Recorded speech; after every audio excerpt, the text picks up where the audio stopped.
ዘፈኑንም ስታገኘው እስክስታ የምታስነካ፣ መዝሙርም ስታገኝ የምታጨበጭብ፣ የተሾመ ሲመጣም እልል የምትል፣ ያም ሲሻር የምታዝን አትሆን። በአንድ አፍህ ሁለት ነገር አይውጣ። ሊቃውንት እንደውም ሲያስረግጡት ምን ይላሉ? ይነቅህኑ ማይ ጦም ወማይ መሪር ማሃዱ አዘቅት።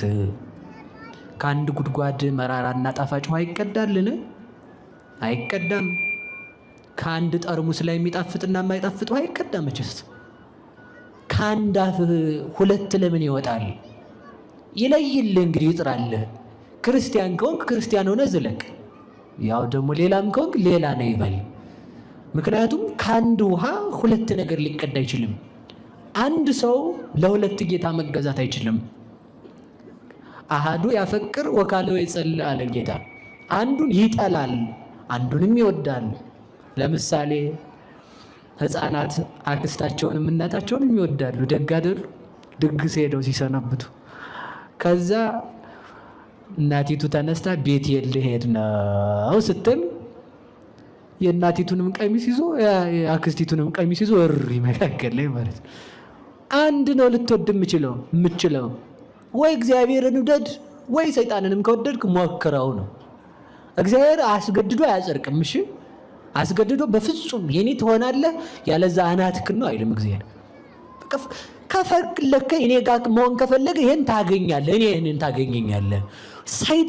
ሰይጣንንም ከፈለከው ሰይጣንን ማምለክም ከፈለገ አምልከው፣ ግን አይጠቅምም እንጂ ከጠቀመ ነው። አንድ ሰው ሁለት ነገርን አይወድም። ሰይጣንን አምልኮ አላልኩም። እሺ ነገር ሰንጣቂዎች ስርዓት ያዙ። እኔ ሰይጣን አምልኮ አላልኩም። ማደራችሁን ሰው ሁሉም ስልጣን ተሰጥቶታል ነው።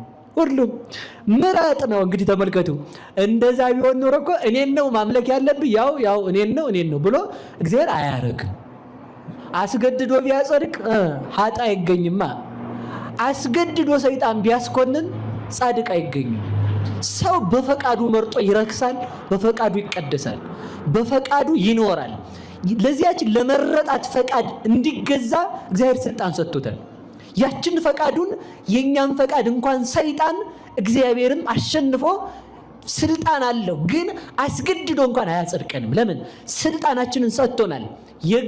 በእግዚአብሔር መልክ አይደል እንዴ የተፈጠር ነው? እስኪ በሉ በእግዚአብሔር መልክ በሉ። እግዚአብሔርን የሚያሸንፈው አለ? የለም። እግዚአብሔር የወደደውን እንደሚያደርግ ሰው የወደደውን ለመስራት ስልጣን ተሰጥቶታል። የወደድከውን ታረጋለህ፣ የፈቀድከውን ትሰራለህ፣ የፈቀድከውን ትበላለህ። ባይሆን እግዚአብሔር ዘመንህ ሲያልቅ የማትመለስ ከሆነ መብራቱን ያጠፈዋል፣ እድሜህን ይቆርጠዋል። በመረጥከው ምርጫ ደግሞ የመረጥከውን ይሰጥሃል። እና አንድ ሰው ሁለት ነገር አይወድም። እስኪ አንድ ሰው በሉ ስንት ነገር አይወድም? አሁን እንደው በሞት ያውን በጣም እኮ ነው የሚገርመው። አሁን ሁለት ሰው ወዳለ፣ ግን አሁን እሺ በለው ቀለል እናድርገው። ምሳሌውን እናትና አባታችሁን ሁለቱን ነው የምወድ ብትሉ ሁለቱንም ውደዱ ጥሎ አላልኩም። ግን ምንድነው ደጋዋል ብትል እናቲቱ አባትየው ቆላዋል ቢል የማንኛው ይደረግ? ግዴታ አንዱን ትጠላለህ። ለሁለት መገዛት እንደውም እኮ ተመልከቱ፣ ጌታ ተብሎ የተጠራው ገንዘብ በወንጌል ጌታ ተብሎ ተጠርቷል። በጣም ነው የሚገርመው። ገንዘብ ጌታ ይባል። እስኪ ጌታ በሉ። እይክል አሐዱ ገብር ተቀኔው ለክል ያጋዝ አለ። ለእግዚአብሔርም ለገንዘብም ልትታዘዙ አይቻልም። ገንዘብም ጌታ የሆነበት ሰው አለ። እንዲህ አይነቱን ጌታ ነው አወጥተህ ጣል የተባልከው ማለት ነው። እመቤታችን ስትወልድ የእንግዳ ማደሪያ አልነበረም። ቤቱ ስለተያዘ እንግዳ ስላደረበት ቤት አታ ከብት በረት ነው የወለደችው። የእንግዳ የተባለው በልባችን የነገሰ ኃጢአት ነው። እግዚአብሔር እንዳያደርግ ቦታ የሚያሳጣው፣ እግዚአብሔር ስራ እንዳይሰራ ከኛ የሚያርቀው ያ ነው። እንግዳ ነገር አስወግዷል ኢያሱ። እስኪ በሉ እንግዳ ነገር በሉ። ምን በሉ? ከእግዚአብሔር ውጪ በልባችን ማደር የለበትም። እሱ ይደርብን።